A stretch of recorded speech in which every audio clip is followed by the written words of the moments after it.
Hey everybody, this is Alex Big Blue. Today I want to talk to you guys about my complete entire ranking of the MCU movies, the entire Marvel Cinematic Universe, every movie in it, in order from my least favorite to my favorite. So all 27 movies. So I want to go ahead and tell you guys that. And keep in mind, if there's a movie you guys like a lot that is low, or one that you don't like that much is high, it is just my opinion. So I want to give you guys my honest opinion on that and get right to the whole entire ranking. So without further ado, let's start it off with the number 27 movie and the bottom ranked one and the worst, in my opinion, of the entire MCU as far as the movies go. Iron Man 3. So the thing is, Iron Man 3 is the only MCU movie that I don't particularly like, by the way. And the reason for that, primarily, is that I felt like they cared more about subverting your expectations than they did making a good movie. Or a very entertaining one, in my opinion, on that as well. So, for example, of course, the big thing that everybody, or a lot of people, rants on, and I understand why, with the fake out of Mandarin, of course, as, you know, Ben Kingsley is playing Mandarin. That, for me, was the draw, especially for me to want to see that movie, besides it just being another Iron Man movie. And, of course, it's a fake out just because he's not really him, so that was kind of weird. I didn't like that. As well as you think, well, it's an Iron Man movie, so he'll be Iron Man in it a lot, right? Well, not really. Not so much. He basically was just mostly Tony Stark for the majority of the movie. And also, being a Marvel movie, you'd think it'd have a lot of action, but not so much. Very little. And what it did, he was just fighting random fire bad guys. I know it's like they have names for them and all that stuff, but I just didn't care. I don't know. For a Marvel movie, anyways. Now, granted, I'm not saying it's like a terrible movie compared to all movies, but just I didn't really like the villains. That was the real villains, like the Aldrich Killian and all those guys. I just really find the movie in general to not be very interesting, and I don't understand why they did it the way they did. And next up, the number 26 movie, and the second to last overall, is AntMan and the Wasp. Now, this movie I think is actually fine, and I do like it. It's just compared to all the other ones, I find it to maybe be the least exciting or the least memorable, maybe among all the others. On the positive sides, I'll get that first. I do, however, really like the after credits scene where it was after the snap, where Janet Van Dyne and her parents both turned to ash. That was really cool. Actually, I like that a lot. That was a very dark, interesting ending to tie in with the Infinity War and Endgame saga. So that was pretty cool. I like that a lot. And the other thing I will say is I did like a lot of the stuff with the Wasp was fine in it. I kind of like that she was finally the Wasp in it. That's pretty cool too. And the other thing is I like the Giant Man scene or scenes that they use him in like that. That was pretty cool. But on the negative side, I just feel like compared to most of the other MCU movies, it just wasn't super exciting or entertaining throughout as much.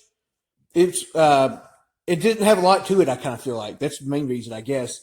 And on and the biggest negative is I feel like Ant-Man himself in this one just seemed kind of like he was, like they portrayed him more dumb and kind of clumsy and less useful than he was in the first movie and in any other movies he happened to be in. So I don't know. I don't know why they did it that way. It felt inconsistent with the first one, the way he was on that. But nonetheless, overall, like I said, it's a fine movie. But the villains also is another thing. The villains weren't very imposing, or I didn't really even feel like there was much of a true villain in the movie because Ghost is kind of sympathetic.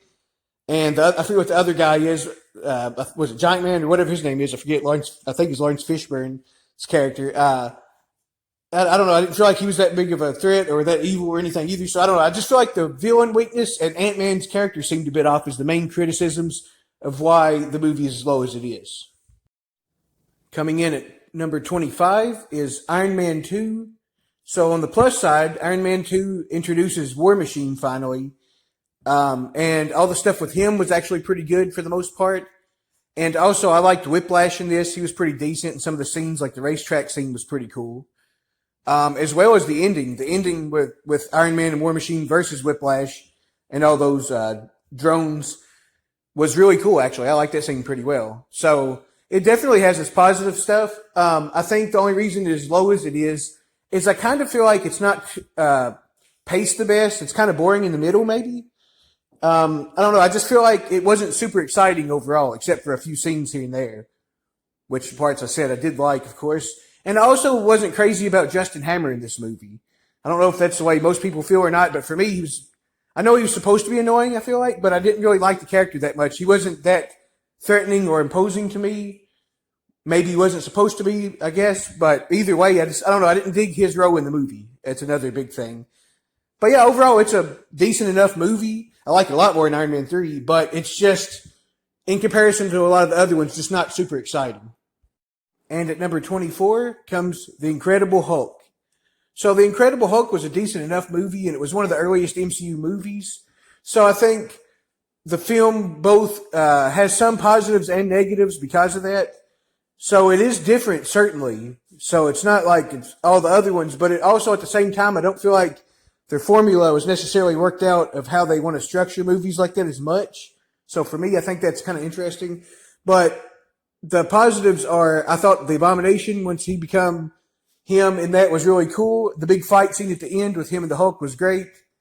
And I thought Edward Norton was a decent enough Banner.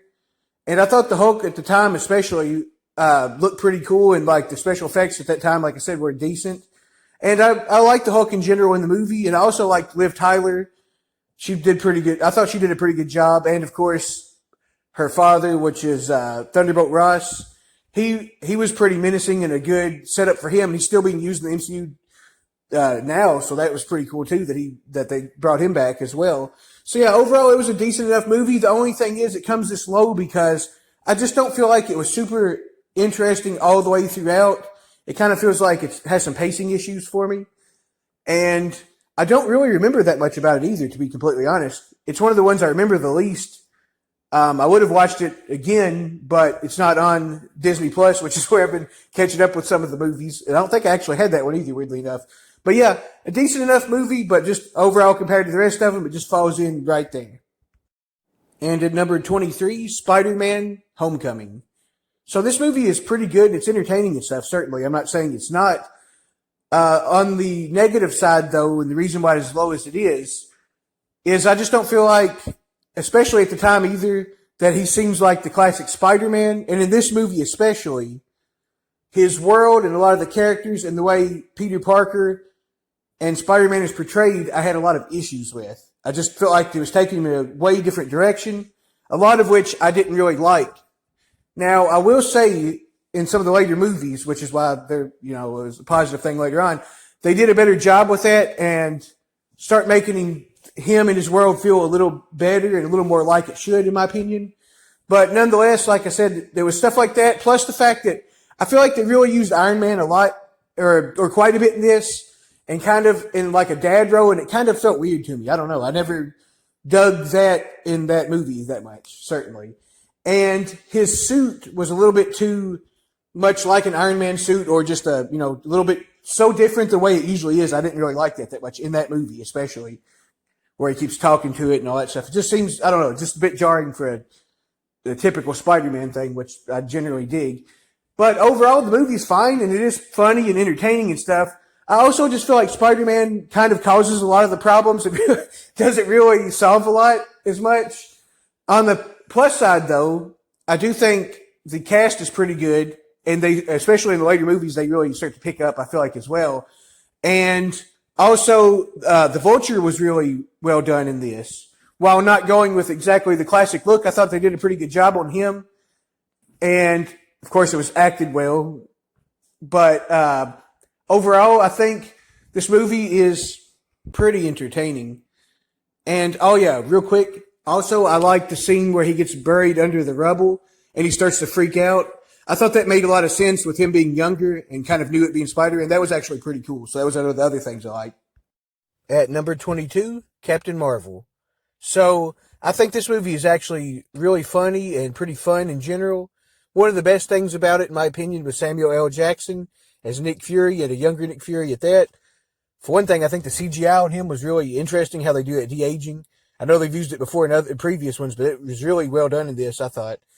But yeah, him as a character in general was just really interesting in this. One of the bright spots for sure. And overall, I just find the movie funny and entertaining and just kind of likable, even though I do have quite a few problems with it. Some of those problems being, I feel like Captain Carol Danvers herself is just not very interesting as far as like the way they've written the character so far. I think in other movies she was fine too, and this one she's okay. I just don't feel like they made her the most relatable or the most interesting so far. I think they could have done a better job, is basically what I'm trying to say. And I think Brie Larson also maybe acted it a little bit wooden, as a lot of people did say. I agree with that to some extent, although I don't think she did terrible, but I just think it could have been better. So that's some of the weaknesses. And the other weakness of this is um, the original Captain Marvel in this was just really weirdly done. It just wasn't at all like the character, so that was one of the bigger weak spots for sure. And I feel like the villains wasn't too interesting. Although I guess some of the other ones were okay for what they were, but they're just not very particularly or like popular or kind of standout characters, I guess I could say. But yeah, anyways, overall, there is definitely weak spots in this, but I find myself liking it more than I would even think that I would. And that's kind of the way I've felt ever since I watched it. I think it's just entertaining and kind of a fun, light, and kind of non-consequential movie for the better and worse. At number 21, Black Widow. So I think this movie was pretty fun and pretty good in general. It certainly has a lot of weak spots, which I'll talk about in a minute. But first off, the stuff that really worked for me, and is the reason why it is over some of those other ones, is Florence Pugh is absolutely great in this. She is Yelena Belova, that's who she's playing, which is the sister of Black Widow. I thought she did just an outstanding job in this. Her character is super interesting, and you really feel for her character a lot. Some of her lines was just really deep stuff. And overall, I just found that character very interesting and very likable in this movie. As well as I thought the original Black Widow was done really well in this too. And I think this movie, its opening scene was really fun. That getaway scene where their family's just trying to get away and get on the airplane and all that, the shootout, that was really cool. And I think there's a lot of stuff to like in this for sure. I do feel like it should have came out earlier before Black Widow died, as we all know now. I think it would have been better if it came out before that, but even still, I do like this movie. And I think Red Guardian was actually really cool in this too, having David Harbour from Stranger Things being.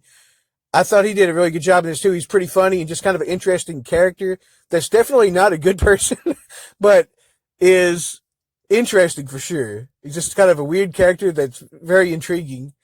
But I thought those three were really well done in this. Now, on the negative side, the villains were left a lot to be desired, like some of the other ones I've already talked about. Namely, being I don't remember who that one Ode character guy is. That's like the main bad guy, but he wasn't very interesting. And then also, Taskmaster was basically a robot that was soulless and had just pretty much everything changed about that character that could possibly be changed, and didn't seem anything like the character from the comics. So that was another big negative. But even with that being said, I really do find myself enjoying this movie quite a bit, and that's the reason why it is as high as it is. At number 20, ShangChi. I think this movie was pretty fun and refreshing in that it's kind of a light adventure movie almost in a lot of regards. I mean, there's serious stuff going on, but I just feel like it has a little bit different tone to it than some of the other ones, at least in my opinion. And yeah, I think it's a fun, interesting movie throughout pretty much. And I like the fact that it had some minor characters like Razor Fist in it. That was really cool. I've always liked that character. And I think it was also pretty cool how the stuff in Iron Man 3 that I didn't like, or some of it like the Mandarin, the fake, where it's Trevor Slattery and he's an actor. The fact that they had him come back in this and he was actually interesting character in this was kind of a cool twist, actually. And the fact that they had the real Mandarin in it this time, that was really cool. I really liked that they finally done that. And he is different than he is in the comics to some extent, but I still feel like it's pretty cool because they still have him in here. And I thought the Mandarin character in this was pretty good, as well as I thought Shang-Chi himself was very well done. Now, I don't know if he's much at all like in the comics, or if this entire movie is much like that. I kind of think maybe not, just based off from the little bit I do know about it. But either way, I've not been a huge Shang-Chi reader in the comics yet. But from what a little bit I gather, I think it may be way different. But for what it is, I like in the movie, honestly. I thought it was pretty good. I thought Awkwafina, the actress, well, I forget what her character's name is, but I thought she was pretty fun and a good side character, or maybe secondary character for him. And like I said, ShangChi versus Mandarin is pretty cool. And overall, I find this movie just to be pretty enjoyable and fairly interesting and kind of a nice change up from the other movies. At number 19, Eternals. I feel like this movie got a lot of mixed reviews, which is interesting. But I would say for me, I really like this movie a lot. It's not like perfect or, like one of my top tier ones of the MCU or anything like that. However, as far as like a introduction movie goes to a character or a team, I really like this one a lot, honestly. One of the main reasons being, I think that Icarus is a very interesting character. His choices in this, where he, ultimately turns basically into a heel. He turns heel, like in wrestling terms. On the other Eternals, he becomes the bad guy, essentially, of the movie. You understand why he's doing it. He believes what he's doing is right, which is always interesting anyways. It makes a good bad guy. But yeah, he straight up turns on the other good guys here, and he ultimately flies into the sun. so he feels bad for what he did too, which is it's really interesting. Just great stuff on that. I really liked Kingo. Was pretty fun. He's a pretty funny character in this, and that guy that was with him was funny and actually a fairly prominent character. Just surprisingly, the camera guy.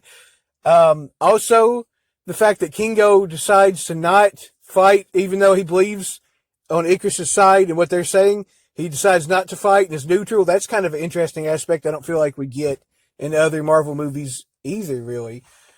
And Thena is a really interesting character. I like her character arc in this, as well as Cersei was pretty good. And of course, we got my boy, the Black Knight, in this. He's not exactly full Black Knight yet, but we have him as Dane Whitman. So the fact that he's here and he's one of my favorite characters is just actually awesome. Any of the parts he's in is really cool, I think. And I really like the actor they chose from Game of Thrones to be him as well. Also, I thought Sprite was a really interesting type of story, and the way hers wraps up, I think it's just really cool. I think she's definitely interesting because the fact that she's as old as the other ones, but she has to look like a kid, and she has to act as such in the world is really a really kind of deep thing to think about. That's kind of interesting. And I like the ending of the story of how that works out for her as well. Also, Druig was a really good character. His power is something like a villain would have a lot of the time, but I feel like he was actually one of the more likable characters of all of them. Ultimately, he may have been my favorite character. Also, Makari was pretty cool. At number 18, Guardians of the Galaxy Volume 2. So let me just say real quickly, from here on out, I really like all these movies a lot, and it got really tough to rank these. So any one of them I had to think a lot about to put ahead of each other. So yeah, anyways.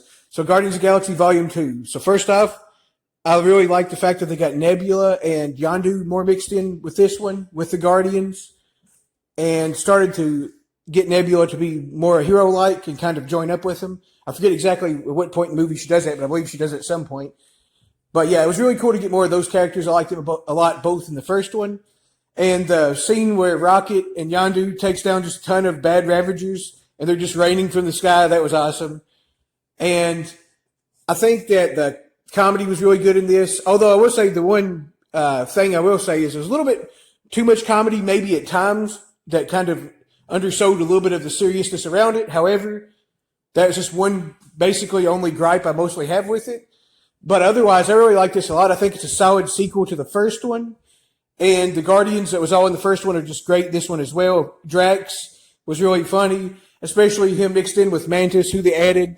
She's a really likable character in this as well. That was cool. And overall, like I said, I just really like this movie a lot. And Ego the Living Planet, played by Kurt Russell, that was an interesting choice casting-wise. And as far as the character and how they did it. But of course, Kurt Russell, I trusted as an actor. So yeah, just great stuff. The fact when he turns super evil and he says that line about where he had to give his mom the tumor. Oh man, talk about evil and like, oh man, this has got super serious. that line, and from then on out, Ego is a really interesting character, and he kind of was anyways before that, but that really sold it, I thought. But yeah, I really like this movie a lot. It's certainly a good fun one. And the soundtrack was great again.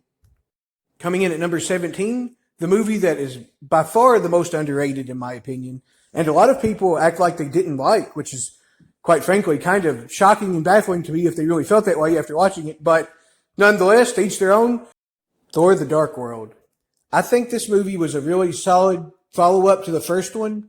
And starting off, I think it's also one of the movies that feels the most like an actual comic book, like reading through a story arc of the comics to me of the MCU.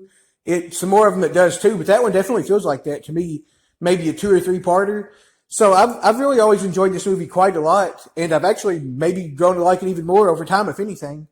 I think the stuff we get with Loki in this, for one, is very interesting because the scene where he unwittingly helps Curse go towards where his mom is at, Frigga, of course, and Curse kills her, and then later on, Loki just finding out about his mom, and he's clearly devastated by it. He doesn't actually say that much, but you can just tell when Thor comes up and talks to him, and he tells him to stop using the hologram or whatever that he always does, and where he looked like he was fine, and then you just see him there just wrecked. The room is destroyed. He's distraught. That was really powerful stuff, I think. I really liked it a lot. You start to get a little bit more out of Loki. You got quite a bit out of him in the first one and in the Avengers, but this continues that very well, I think, including the trick he pulls at the end where he acts like he is his father. So that was very interesting. That was a pretty cool ending to a comic as well, if you were to do it that way. So like I said, I really like Loki in this a lot. Thought that was really cool. Now with Thor, you get a lot more of Thor being himself in this one, where he actually has his powers as well. So you get to see him do all kinds of crazy stuff, including patrolling the galaxy at the beginning. That was pretty interesting. But yeah, I really like this one a lot. I think the script is pretty solid. And another thing I have to mention is Curse in this is really good, I think. Or Algrim is what he starts out. And then once he takes that thing where he crushes it, he becomes Curse. I think Curse is a really cool character anyways. Not a super popular one if you don't read the comics probably, but he's really well done in this, and I like him a lot. I think he's a great villain, especially to not even technically be the main villain. And speaking of the main villain, Malekith I thought was all right in this. I will give people the fact that I do think they could have done a little more with him, maybe added a little bit more interesting dialogue to him, or had just a little bit more stuff, just kind of showing more about him.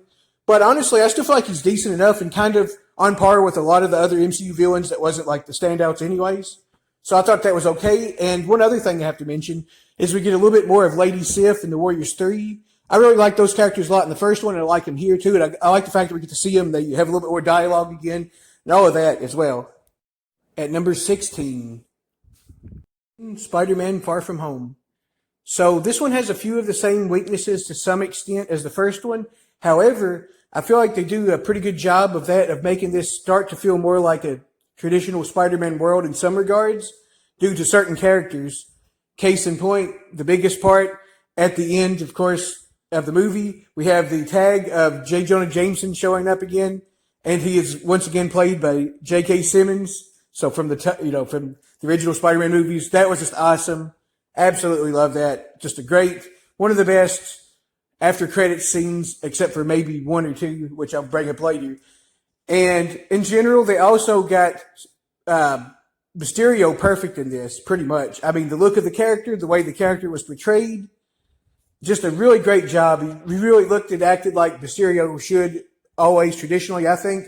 That was really cool, and I think Jake Gyllenhaal is a great actor, and he did just a perfect job pretty much as Mysterio in this. So I think also Spider-Man starts to feel a little more like himself to me in this as well. I think because just the movie itself does a better job of being more entertaining and a little bit more serious, even though it's still really funny and, has a lot of stuff like that, which I'm okay with too. It's just a way more enjoyable and entertaining movie all the way around to me than the first one. And Betty Brant had a lot bigger part in this movie that I think was really good also. And all of the Night Monkey stuff I thought was hilarious. Coming in at number 15, Avengers Age of Ultron. So while I do have it technically the bottom of the Avengers movies, I still really like this one a lot. It's more of them just being great as opposed to, this one not being really good. So I have to say, first of all, the only big weakness is I feel like the movie's script is not the best at times, where it kind of jumps around. It feels like some scenes are kind of just randomly added in. Like the one especially where Thor goes and gets in as people refer to it as the bathtub or whatever. That scene was kind of random. Although I know it's used to set up other movies. But yeah, just a few things like that felt a little random in it. But for the most part, this is a really good movie. I like it a lot, honestly, for a lot of the reasons. The Avengers themselves from the first one are really good, and it introduces a lot of my other favorite Avengers characters in this, including Scarlet Witch and Quicksilver. Scarlet Witch is one of my favorite women characters in comics anyway, so I was very happy to see her here. I think she's portrayed excellently by Elizabeth Olsen.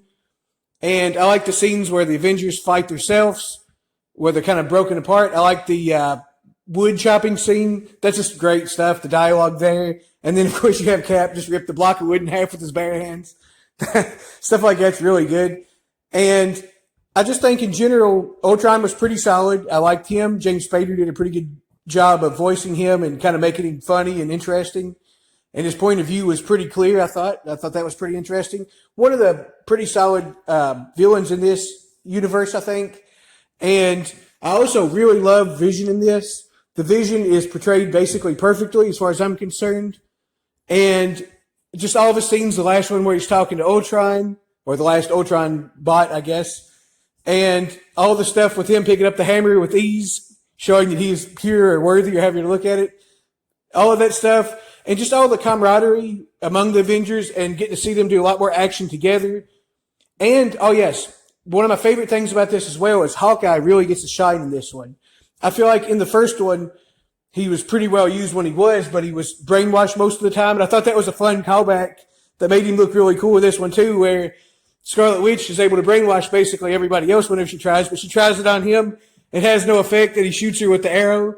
And he more or less is like, yeah, they got me with that in the first one with some brainwashing, so that ain't going to happen. Paraphrasing, but that's essentially it. So I thought that was pretty funny, too. Yeah, and overall, I just really liked all of the extra characters added in and the Avengers together. It just really makes for a really fun movie that I enjoy quite a lot. Yes, and I almost forgot to mention two quick scenes I also like. The Hawkeye one where he's talking to Scarlet Witch and they're in that building, and they both kind of get their feelings out. That was really interesting as well. And the one where she rips out Ultron's heart ultimately in that line before that. That was great stuff. Also, R.I.P. Quicksilver. At number 14, the Black Panther. So I think T'Challa, played by Chadwick Boseman, was just perfect in this. He really just acted this whole thing so great. He just really seemed so believable as the character, honestly. He's good in anything else I've seen him in, too, for that matter. But, man, he really shined here. And Michael B. Jordan as Killmonger is a great villain. Very interesting backstory, certainly. The fact that he is his cousin, of course, of T'Challa, the Black Panther. And the fact that he turns super evil ultimately, you kind of understand at first like why he would be upset, but then he essentially goes really radical with his goals that he's going to try to do once he takes over as the Black Panther. So it gets really interesting. Of course, the people from Wakanda has to listen to him. That's pretty fun too. The Dora Milaje, the group has to basically listen to him and then ultimately make the decision. Some of them doesn't. So, yeah, just all of the actors and actresses in this did a good job. I like to have Claw back in here again, even though he gets iced ultimately. But I thought it was pretty good to have him in here as well. And it's just a really good movie, very entertaining. I like Shuri a lot. She's really a good role in this. And I just really like this in pretty much every facet of it. It's really unfortunate that Chadwick Boseman, won't get to be in the second one unless they figure out got a way that had a little bit of footage or something maybe. But yeah, he's just, as the Black Panther, T'Challa, Chadwick Boseman really sold this, and it's just a really good movie. I like it a lot. At number 13, Iron Man. So the movie that kicked this whole thing off in the first place, the beginning of the MCU, I think Robert Downey Jr. as Tony Stark, aka Iron Man, is one of the all-time great castings ever. For an actor to just seem exactly like the character, it just was perfect, honestly. I can't imagine anybody else playing him at this point after seeing that.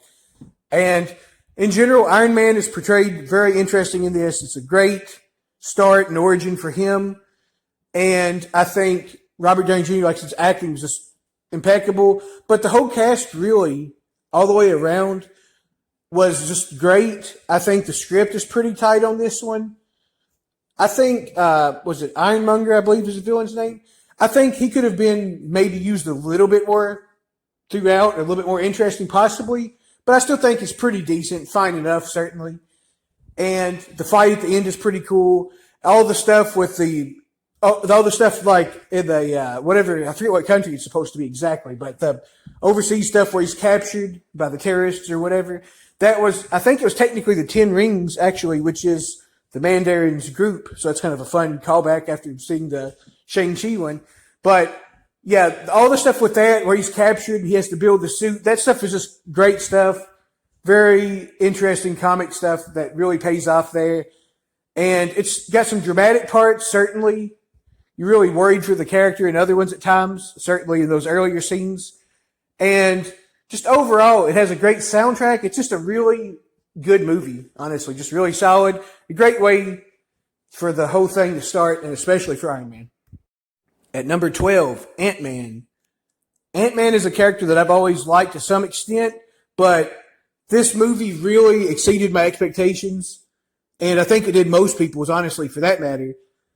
AntMan is just always a character that had really cool powers and stuff like that and kind of unique.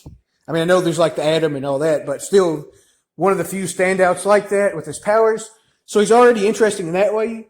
But I think Paul Rudd just does an interesting take on the character. He's just very likable as Scott Lang. And he's really funny too, of course. And this whole movie is hilarious. The Baskin-Robbins thing is good. And the stuff with him in jail is pretty funny. You think it's going to be serious and they're just joking around. And I don't know, just all kinds of stuff. The comedy in this movie in general really worked for me. I like the side characters too. That's his friends. And I think even the Yellow Jacket was all right as a villain too. While he was a little bit one note, just kind of randomly sort of evil, I feel like there still is a really cool looking costume and a character as far as being a villain, even still, I think. And overall, Paul Rudd playing Ant-Man is just so likable. The way his character is and his relationship with his daughter and all that really puts this on another level for me. Especially, like I said, too, to be not as much of a popular character as some of the others to start with. Just a great movie in general. At number 11, Thor. So I think Chris Hemsworth as Thor was a good choice, definitely. And as the time goes along and the more movies he's in, he only gets better in the role, too, which is interesting. But I think he starts off pretty good in this anyways. And I think they really set up the whole world for him in this really well. I think they portray Asgard really cool in this and really bring that whole thing to life, as well as all of the other side characters and other main characters in some regard, like Loki. But the Warriors 3 and Lady Sif was all really fleshed out in this one for that type of role especially. I thought they was really cool. Like seeing that. Also, Odin, just by Anthony Hopkins, just a great rendition of that. And it's just a great origin story for Thor, having to basically get humble, essentially, and earn that role, which he had but loses because, the way his choices are. And I think that scene where the Warriors 3, Sif, Loki, and Thor all goes to, is it Jotunheim, I think? The ice place. And they go fight the Frost Giants. That whole scene is just awesome. Just epic. Just great stuff. It sets up the fact that Loki can do that thing where he moves because the has the guy run at him and he moves out of the way using the fake image of him. And then the guy grabs him and you see that it didn't hurt him when he gets, like they usually get frozen when the Frost Giant touches him. And he didn't, sets that up for a little later. And I think Loki's origin in this for him becoming a villain is just really good because essentially, him being adopted, not knowing it, is just, he's so betrayed by that, already knowing that Thor seems like the favorite to them and getting the throne, is more or less destined for it. It's a really interesting backstory. And Loki is certainly, if not the best, one of the best for sure in the MCU as the villain. So I really liked all that a lot. I like Thor in this a lot. And at first, where he's cocky is kind of interesting.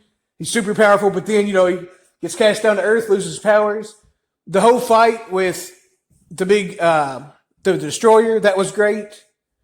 And when he gets his powers back and he's finally humble and more likable as the character too, it's really interesting stuff. And the big fight with Loki at the end where he has to choose to break the bridge. And he knows you won't get to see Jane again for a long time, if ever. That was really interesting too. Just overall, the cast is great in this. And I really like this movie and the script a lot. Number 10, Thor Ragnarok. start off real quickly with a few things that does bother me a little bit about it. The fact that the Warriors 3, for the most part, except for the one guy who actually fights back pretty well, but the other two gets killed instantly. That was a little bit of a bummer. And also Asgard getting blown out, just completely obliterated. Although at least that happens for a good reason in the script. And I guess kind of all of it works to show how dangerous the villains are in this. In that part, namely Hela, of course. So, it's like I said, there's a few things. Also, there's comedy undercuts a few of the serious bits in this. Like when Asgard is blown up, for example, they instantly undercut it with a joke. But that being said, while I do have a few issues here and there, this movie is basically endlessly rewatchable and super entertaining throughout, honestly. It's really funny. One of the funnier films. I think it does a really good job with having the Hulk in this, the way he's portrayed. He actually, especially once he's like the Hulk where he actually talks a lot in the comics, when it gets to those kind of points, he portrays that version of him almost perfectly, I think. And the whole thing with Banner talking about where he hadn't been the Hulk for so long, and he's afraid because last time he was the Hulk for so long he couldn't stop being him, that if he ever becomes the Hulk again, he may never come back as Banner again. That was really interesting. I thought that was something that was cool that they probably honestly should have portrayed more, should have delved into more, honestly. But nonetheless, that was really interesting. I think Banner and Hulk is just great in this. And of course, Thor is just really awesome. They have the completely cool fight with Thor versus Hulk, the big final fight where they finally get into it. And you also get what I like to refer to as Super Saiyan Thor, where he sort of looks like he turned Super Saiyan, like Dragon Ball Z, for you if you don't know what I'm talking about. When he gets all of the super lightning in him and he gets super powered up, that was really awesome too. So now we get like the most powerful version of Thor, where it was his dad. Of course, it reveals that he's not the god of hammers, but the god of thunder, which is also a pretty funny line and cool. And I think just in general, this movie is really great. The villains are good. Like I said, Hela, of course, very menacing and very powerful, as well as Surtur and the whole thing where he does destroy Asgard. I mean, his part, that's pretty cool because that is a story beat that, that kind of ties it all together. That was pretty cool. And Surtur was certainly threatening once he got going and got really crazy again at the end. Also, at the beginning of it, when we have Thor and Surtur facing off early on, and him fighting all of his minions and playing the immigrant song, that's just a really great scene as well. I also really like Loki in this, and Valkyrie. And I think the fact that they have that team like the way they do, and it's just really great, honestly. And also, the Executioner is, his arc is actually pretty interesting in this, where he starts out begrudgingly out of fear as a villain essentially for Hela as well, but it ultimately turns on her, and then of course, he ultimately eats it, but it was worth it because he kind of saves his own humanity and really comes out as a hero at the end of this. That was pretty cool. I thought that was a very nice touch. I've always liked that character too, by the way. And overall, yeah, this movie is really great, and I really like it a lot. At number 9, Captain America, the Winter Soldier. So, first off, I think Captain America and Black Widow teaming up in most of this movie, and them going on kind of an adventure in a car and, just different other things like that, was really great. I think that this may be my favorite movie performance overall of the Black Widow character. She certainly shined in this a lot. I really liked their chemistry together of the two actors as well. And add in the fact that they meet Sam Wilson, the Falcon, and we finally get the Falcon mixed in here, who is always, of course, Cap's sidekick or friend or however you look at it. So it's really great to see him added in here. Those three together work really well off each other as well. And the big fight scene in the middle where they fight the Winter Soldier was great. Absolutely love that scene. Also, we get Brock Rumlow, which is Crossbones ultimately in the comics and otherwise in the Civil War movie. So it's pretty cool we get him in here. And we get the big fight between him and Falcon, which was great. And I also really like the scene where the Winter Soldier yeeted out Sitwell out of the car into the truck. Because that character is always kind of annoying anyway. He's just like, no more for you. And he throws him his dad. But the Winter Soldier in general is super imposing in this. And very interesting because he's brain controlled to do this essentially. He's mind controlled. So he's not a bad guy himself, but he's just doing all this. And Cap's trying to figure out a way to break it at the end of that great scene, huge battle there. ultimately, even though it looks like Cap is going to win, he finally just starts letting Bucky just rail on him, just hitting him again and again until he either kills Cap or else he will have to just realize what he's doing and stop by remembering who he is. And ultimately, it works, and the Winter Soldier doesn't exactly remember everything, but he remembers enough and stops beating Steve and ultimately pulls him out of the lake at the end. So, yeah, it's just great the way he handles that. It's very interesting for sure, and I like that a lot. Anytime you win a fight by doing something wise or, just pulling at somebody's character heartstrings and that it helps them come to the fruition of what they're doing, that stuff is always cool. I really like that. Also, the scene where Steve goes and visits Peggy in the hospital where she's now, aged like a normal person would have aged after he'd been unfrozen. And she's really old. And he says some of the same lines to her. And, she kind of only sort of knows what's going on and kind of remembers at best. But, oh, man, that scene's just really emotional. That scene got to be pretty good. That was very deep stuff on that one. But that was just a great scene. And also, I like the fact that they had Hydra being really in S.H.I.E.L.D. the whole time. And the whole collapse of S.H.I.E.L.D. Via Hydra was really great. I like the elevator scene, of course, where Cap figures it out. And he's like, uh-oh. He's like, well, I'm going to have to throw down. And that huge battle breaks out there. And I forget what his first name is, but that character Pierce, played by Robert Redford, just a great villain in his own right. And also the return of Arnim Zola in the computers, kind of where he was able to get himself in there and be more like himself in the comics. I thought that was really cool. And the fact he almost killed Cap and Black Widow there with a bomb as well. So that was pretty intense, and they barely survived that. That was a really cool scene as well. Also, I think that every scene and all the acting by Nick Fury was really, all the acting by Samuel L. Jackson as Nick Fury, rather, was really great in this. The thing where it looks like he dies, that whole scene. And when he comes back at the end and delivers that great line as he shoots Pierce, and all of that was just great, honestly.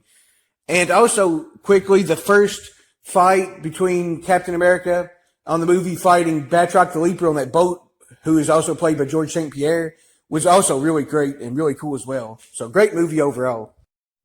At number 8, Captain America, the First Avenger. I think this movie is a perfect setup for Cap. The origin is just perfect and flawless, honestly. Just like some of the other movies I would say he does for some of their characters as well. But Cap has always been one of my favorite characters, and I think they're definitely doing justice in this. I really like when he is just a normal, frail little guy to start with, and he's being bullied by that guy in the alley, and he starts fighting him, trying to stand up for what's right, even though knowing that he's facing insurmountable odds, basically. And the guy's beating the crap out of him, essentially, but he does the thing where he's like, where he's like, I can do this all day, which is great. And it just really sets up how he is as a person. And he wants to join the war. And, he goes to try to do it, and they won't hardly let him at first. And I forget exactly what he does off the top of my head now, but he figures out a way in order. Oh, yeah. The scientist comes to him. Yeah. And tells him about this thing he might be able to do for him. And he tests him out. And, this being the superhero serum, or soldier serum that he's going to give to him, rather. And ultimately, I forget what the colonel or whatever technically that guy is, doesn't want him to be at first. It's Tommy Lee Jones's character, who I'm talking about. His character at first doesn't want it to be a little guy like that and waste the one chance they have to get a super soldier. So anyways, ultimately he shows how much heart he has, by jumping on that grenade. That's one of my favorite scenes of the whole movie. And he tells them to get out of there, and then they're like, then he pretty much has to own up to it. And ultimately, they give him the serum. And it's a great scene where, he gets turned into Captain America from that. And I just think it's a very fun and interesting movie to start Cap out with in a full role like that. The after credit scene where he goes to where he sees Nick Fury, and he's been, after he got de-iced essentially, is really cool too. And he finds out he's in the New Days, and he's kind of freaking out. That was really interesting. And also, the scene where it's pretty emotional, where he's going down and he's talking to Peggy, who, by the way, is great in this. I like their relationship a lot too. I think that's one of my favorite relationships in the entire, if not the most, in the entire MCU.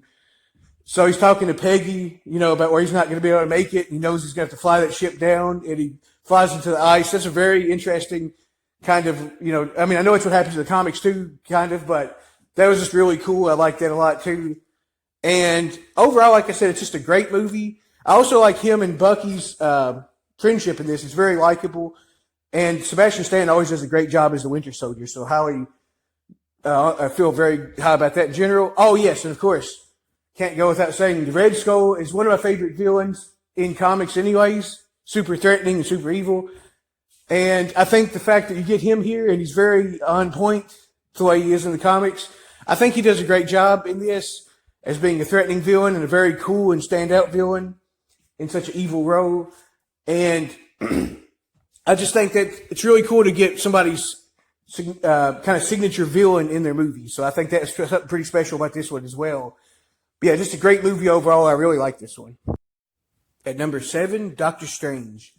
So first of all, I think Benedict Cumberbatch looks exactly like the characters from the comics, basically as much as possible. And he also just perfectly encapsulates the character, I think. So I really like that a lot about it. This movie actually got me into liking the character Doctor Strange a lot more in the comics and a lot more interested in picking up his comics when I see them, actually. But I've always liked him a little bit as a character anyways, but it certainly got me more into him after watching this. So I have to say, first off, Doctor Strange's villains in this, Caecilius was pretty decent for a villain I didn't really know anything about ahead of time. I thought he was fairly threatening and decent enough. Had some pretty great fight scenes out of that.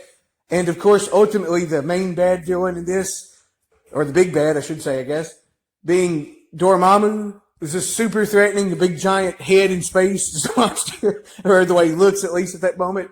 And he's super powerful and super threatening as soon as you see him. And you do anyways if you know about him ahead of time before the movie. But yeah, I thought they did a great job of making Dormammu creepy and very imposing in this. And the fact that Doctor Strange ultimately has to beat him by outsmarting him and using his brain is kind of unique. You don't get a lot of those in movies, I don't feel like, with the superheroes as much. So the fact that he essentially traps Dormammu in an endless time loop that annoys him and he just wants free of, and that's how he wins, that's really cool, I think. It's really a great thing that I like a lot about it. And also the fact that he uses the time stone in general to rewind time, and I forget exactly what he does off the top of my head now, but basically he uses that to beat Caecilius and the other ones as well. And yeah, just that was all really cool stuff for sure. And I also love it's also just a super intense scene, that unbelievably brutal, realistic car wreck that he has, where it sets him up, his hands are just destroyed, and he can't be the doctor anymore, or the surgeon, I guess, technically. And he has to go search out all that stuff, and he finds Tilda Swinton, of course, and she ultimately teaches him all about the astral plane and all that stuff, and he becomes Doctor Strange. And I think it's just really cool and really interesting. Very cool visuals all the way around with the landscapes moving as they fight. And also, like I said, as she hits him out, his astral form out of him, that was great too. Really cool. And just in general, I like this movie a lot. I just think it's really fun. Wong is pretty cool in it and funny. And I just think it's very unique in the overall MCU, and I like this one a lot.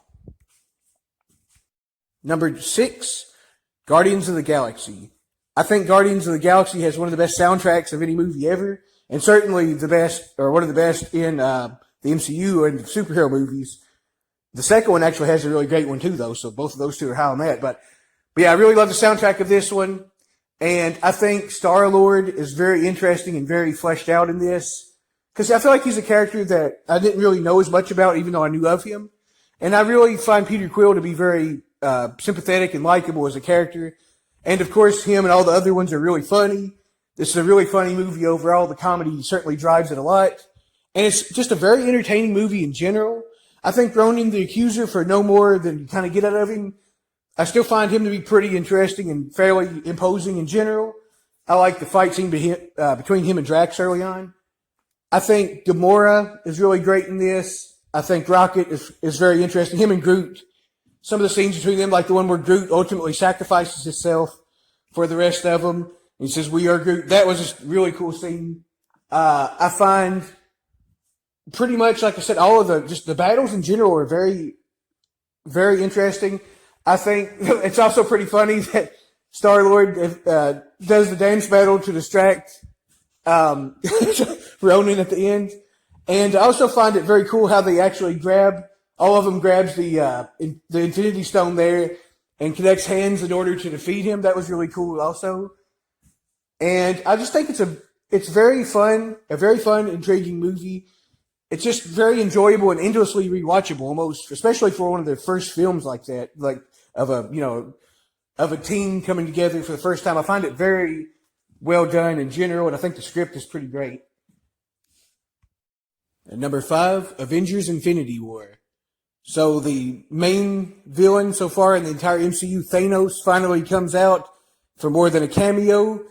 And oh man, do we get a lot of him in this. And we find out why he wants to do what he does. Tells the whole story about balancing the universe and all of this. Those are the reasons, which is actually pretty interesting. And a different take also, by the way, than the way he's in comics too. And you get how just physically imposing he is and threatening, whether it be with his mind or, like I said, his brawn. He really matches up well with pretty much everybody.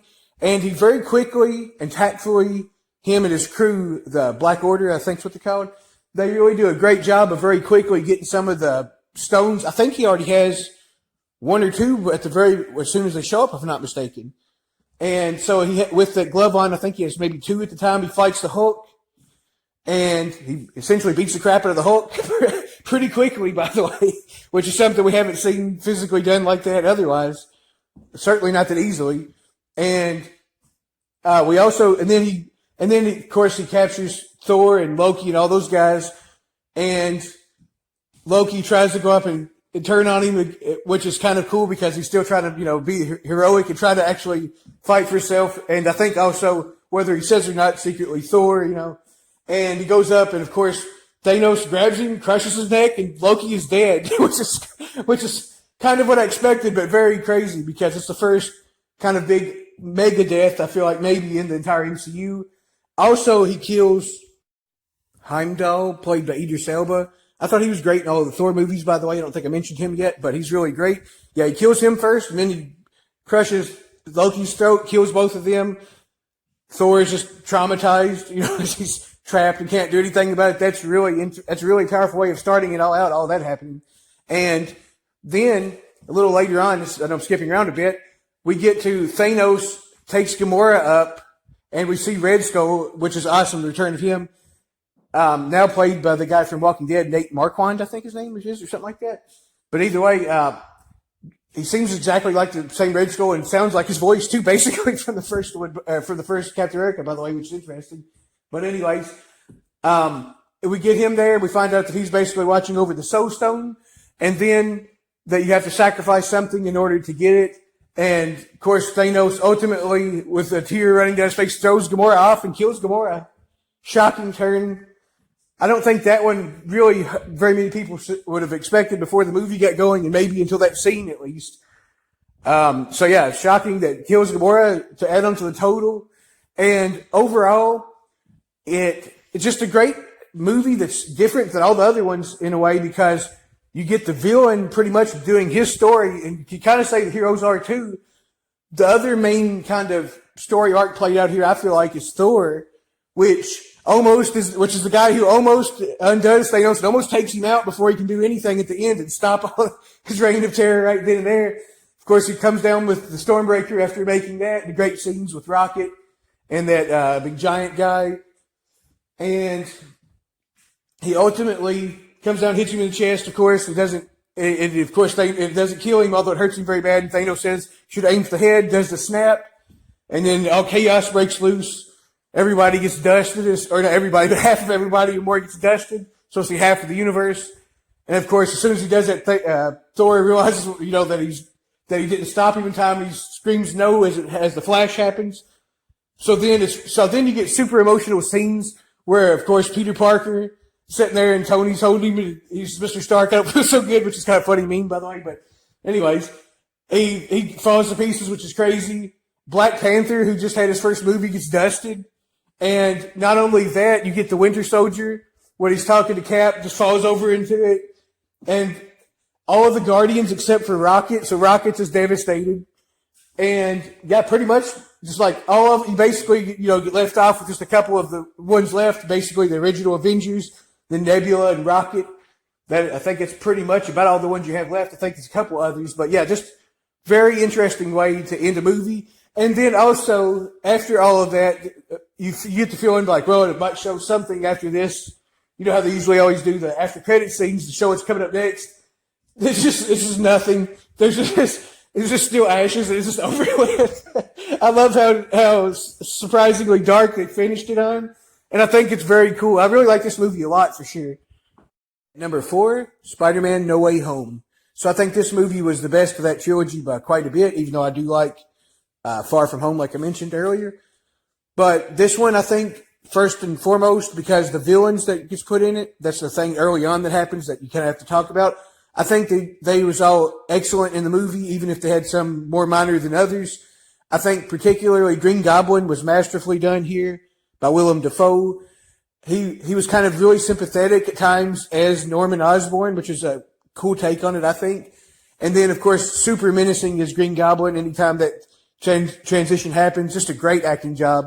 And just very powerful use in the movie as far as the main villain. Also, Dr. Octopus, I think he was very just kind of overall good. Like when he was a good guy or a bad guy, however he's portrayed at different times, and ultimately the way he winds up was just very cool, honestly. I really liked it a lot. I think Dr. Octopus or the way he's in these movies was always kind of a good guy, but then he gets, the chip happened. So the fact that Spider-Man and all the Spider-Men for that matter want to cure all of the villains is such a great thing because that is what comic Spider-Man would want to do. He would want to do that if it was an option so they don't have to die. That's very cool and a very great point and good plot point, I think. And ultimately, the big battle at the end was great with all the Spider-Man versus all the villains, trying to cure them. Doctor Strange comes back, all that. So the battle between Spider-Man, the one in this universe, and Doctor Strange was great. I really liked that a lot in the Mirrorverse or whatever it's called. And also, now, of course, we've got to talk about the big thing. The fact that Andrew Garfield's Spider-Man makes a return here and Tobey Maguire's Spider-Man makes a return here. I've said before, the Tobey Maguire Spider-Man movies, especially the first two, are some of my favorite movies and some of my favorite superhero movies in general, too. So I was very happy with that. And they're not only in this, but they're in it a lot. I love that. They actually helped Tom Holland's Spider-Man become kind of the real Spider-Man, or like the way he should be by giving him advice. I thought that was great. And I think it's interesting that they ultimately had his Aunt May be his version of Uncle Ben like the other two had. So she tells him, with great power comes great responsibility.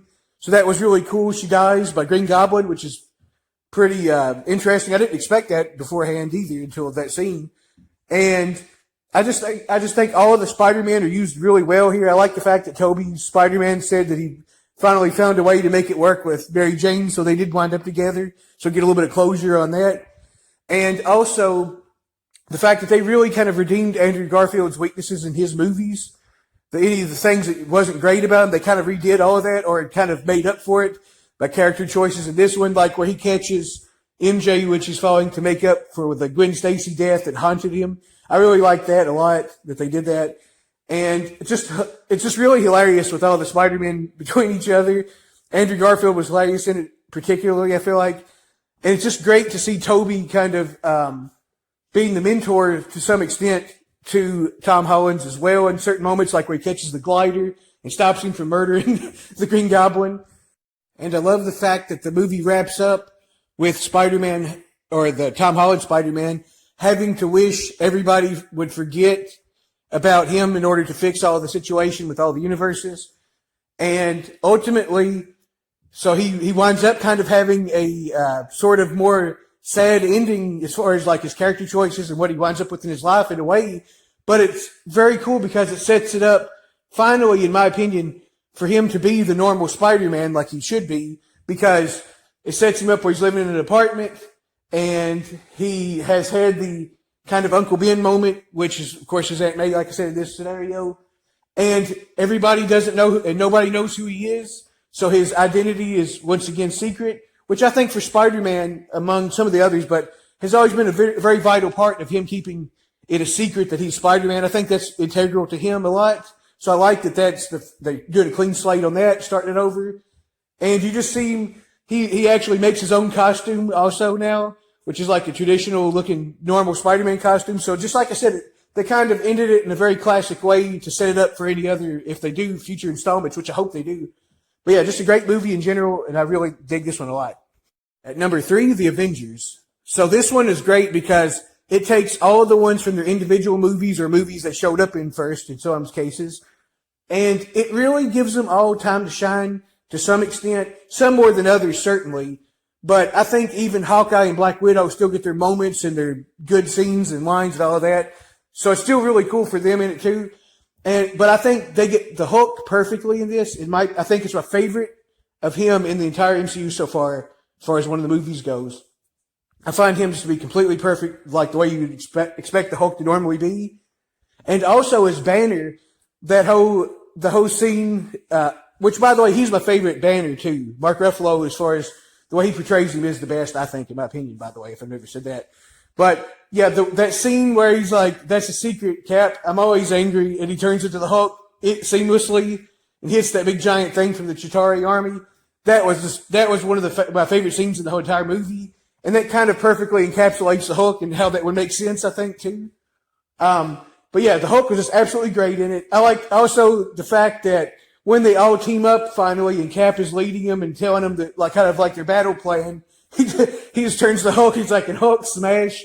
That's pretty great too. It's pretty funny, but also what else are you going to tell the Hulk? So it's kind of perfect, I think. And Iron Man in this finally, you could argue they did that some before too, but the whole thing between him and Cap where they're arguing and he basically says that Iron Man's always out for himself and doesn't risk his life for people. Then ultimately, of course, Iron Man has to finally go up and catch the bomb. And then, he almost dies. That was pretty great. And the Hulk catches him and scares him away. That was really funny. And in general, Captain America is just very well used here as well. I like to see some of the things like where the cops wasn't listening to him. And then all of a sudden, he's like, why should we listen to you? He jumps up and kicks somebody and hits another Chitauri guy. And then they're like, yeah, do what he said. They tell exactly what he just said and do it. That was pretty great. And yeah, like I said, Cap and Iron Man's dynamic throughout the movie, whether they was getting along or not, or button heads, is always very interesting. Thor, I think, is very well used in this. And I'm kind of sympathetic to him because at times he tries to reach Loki later in the movie and just tell him to stop, knock it off, and come home with, that line. And then Loki, of course, stabs him and continues it anyways. Speaking of Loki, great villain portrayal overall by Loki, I think. He takes what he already had from Thor, and I think he really ratchets it up a notch in this one. And he kind of gets, I feel like, more evil and more kind of diluted as he goes along. So that's a very interesting thing as he invades New York. The whole invasion of New York thing and the big battle was just unbelievably awesome. I think the fact that where it shows all 6 Avengers in that one scene, and it revolves around them as they're all doing their little loading their guns and kind of getting all that stuff. That was one of the coolest, I think, quick shots of any of the movies. And in general, also, one of my favorite things about this movie is that it has the very best after credit scene ever, in my opinion.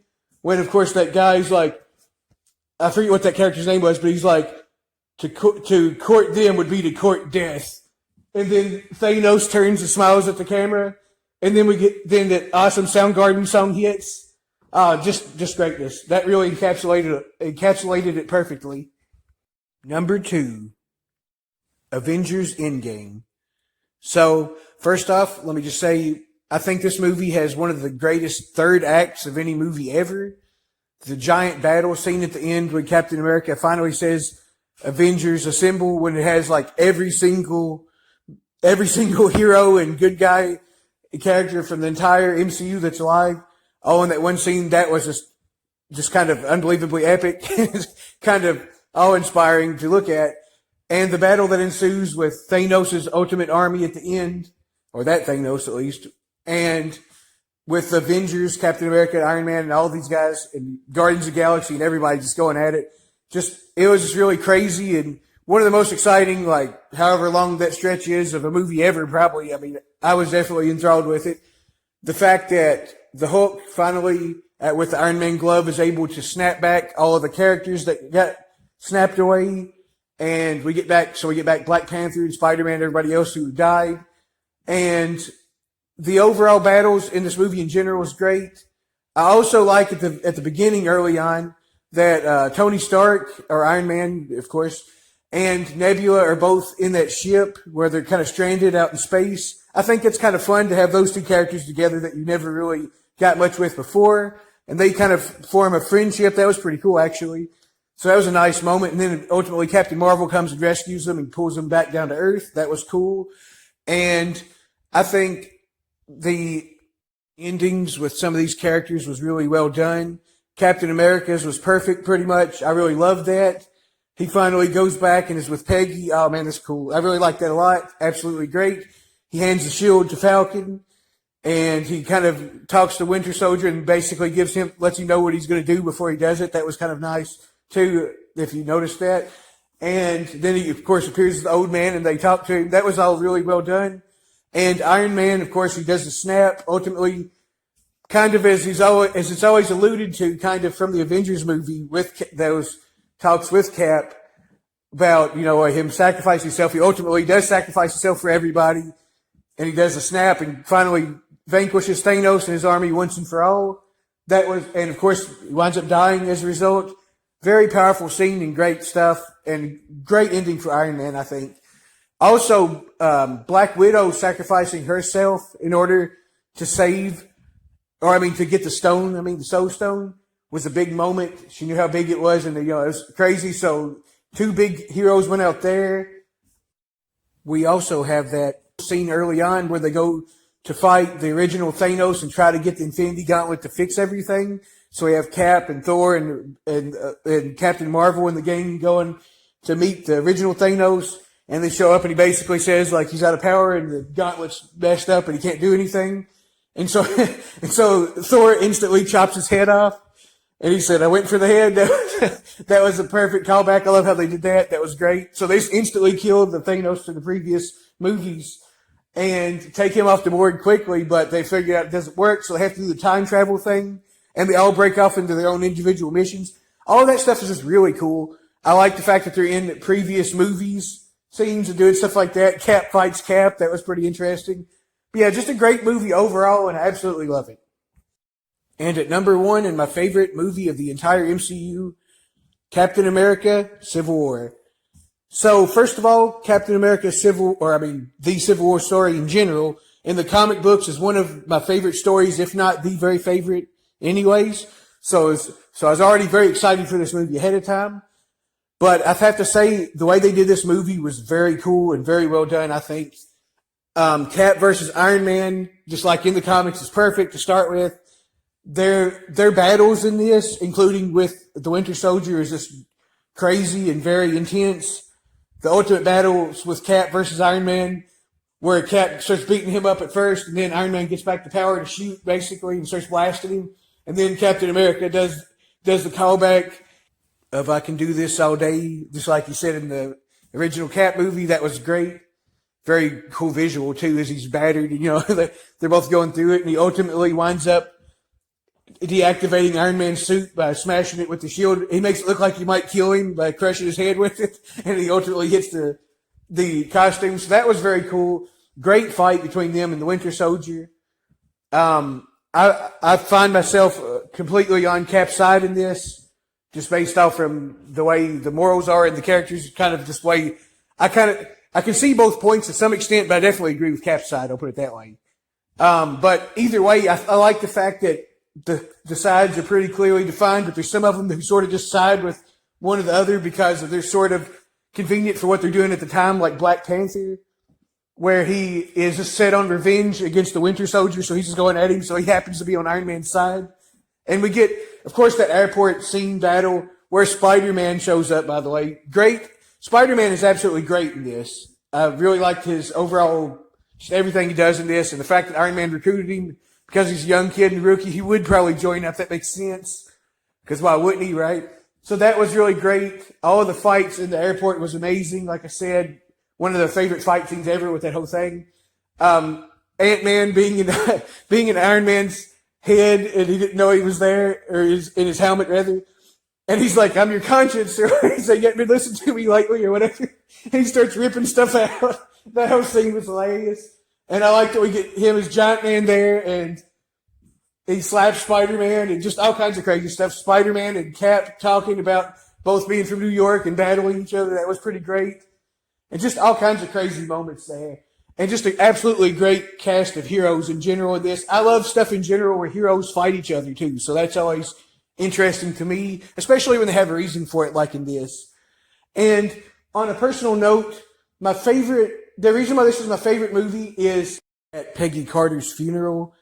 And Cap was already bringing up his point, the way he thinks he shouldn't do that, where he should sign up with the government and do what they say and can't do unless they say they could go somewhere, all that stuff. And the fact that Peggy Carter's words and quotes that Sharon, I believe her name, her niece, was talking about was just very interesting. And very powerful. And she said, said when they tell you to move, no, you move, that whole thing. And the fact that Cap is ultimately going to do what's right, and he believes to be right, and he's going to go and do it regardless of what happens, even knowing that everybody's going to be ticked off at him, and he's going against the government and against a lot of the people who is going to be a lot of problems for him, because he knows that Bucky is innocent. I mean, more or less, because he didn't have a choice in it, and he's brainwashed. But you understand that, like I said, while the government and them were livid at him too, though, so that's kind of interesting too. But ultimately, I very much find myself agreeing with Cap and that message of what Peggy thought, because I do think in general, no matter who you have to stand up against, you do have to stand for what's right. And if you believe that to be the case, you should do so. And I believe that's what being a hero is, or a good person is for that matter.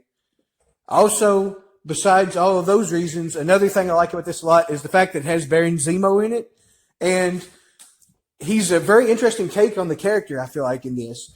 So basically the fact that he hates superheroes and superpowered beings because his family got killed in, I believe it was the second Avengers movie, in Age of Ultron. It might have been that whole big landmass at the end, if I remember right, but something fell and crushed his family to death. So it's a very tragic thing, and you can definitely understand why he feels that way. And so he don't believe they should exist, and he's trying to stop them all from, causing further damage, I guess, in his mind, and he thinks that they're unnatural and should get rid of them. And interestingly enough, too, by the way, his plot for vengeance and, seeing how he's hurt and feeling that way, Black Panther at the end, of course, sees him there, and he sees what he's been doing, where he's been kind of fueled by his rage and revenge, and stops being that way and says as much. And he ultimately stops Baron Zemo from killing himself, which is cool, too. So Black Panther winds up very likable and kind of, redeems himself from the way he was sort of acting, where he felt like he was doing wasn't doing the way he should be doing, basically, as a hero. And ultimately saves Baron Zemo's life, which is really cool and a nice touch, because I like Zemo. And also, Zemo is one of my favorite parts, or is my favorite part, period, of the Falcon and Winter Soldier show. So I'm glad that he did save him for that purpose, too. But yeah, this movie is absolutely great. I love the fights. I love all the characters and all of the deeper themes of this. I'm Alex McBlue. Thank you guys so much for watching. See you later.